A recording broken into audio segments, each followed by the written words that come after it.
Peggy 18.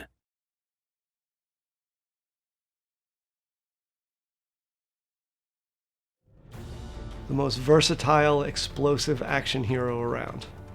Yeah, that's a tough question. Badass. I mean, he isn't really a good guy, is he? We are focusing a little bit more on Rico this time around to show him his personality that's sort of been hidden in the first two games.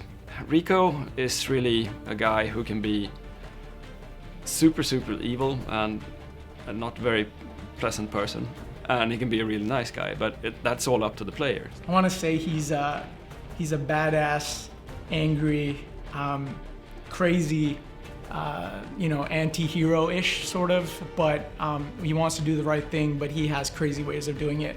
And so for us in this project specifically, Rico is the savior coming back to retake his home. We took Rico from where he was, and we wanted to do a progression of the story. What would Rico do that would be after what happened at Panau? And so we kind of brought him home. In the first game, he was more of a mumbling idiot, and we did that deliberately, actually. We did want to tone down his persona and let the world be the character, and that's sort of been the character of the Just Cause games until now. He's gotten older. He's, got his scars from all his years in Panau and San Espirito, and we wanted to give him that background. What would it be like if you were a person who had set off a nuke twice? Seems a pretty intense thing for a single person to have done, freeing a nation from a dictator.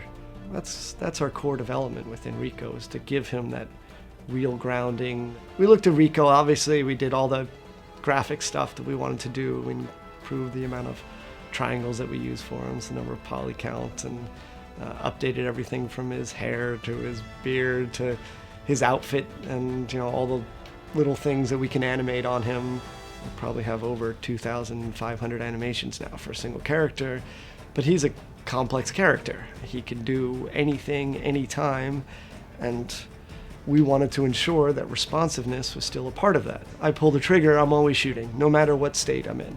What it means is you get this perfectly fluid experience through the world. We definitely wanted to bring a sense of groundedness and physicality to Rico. We wanted to give him real weight in what he was doing in terms of the animation tech that we developed, and also the animations. And we're using real motion capture now, which was really a big step up in terms of the projects. But what we didn't want to lose was the responsiveness. We didn't want to lose his ability to do things quickly, move quickly. And so it was a big challenge to try to use really high fidelity animation and motion capture, but still kind of keep it true to the responsiveness that the fans really care about. The first thing that we did was we took a look at Just Cause 2, saw what was really strong, the grappling, the parachute, all that type of stuff, retain what was really cool and core about them, and then tried to figure out, okay, where are our holes now, right? And what we determined is that the wingsuit was a great opportunity for us, right? There's about 1 million different ways that you could do a wingsuit in a game, but what we had to figure out is how do we get that working really well with the existing mechanics that we have?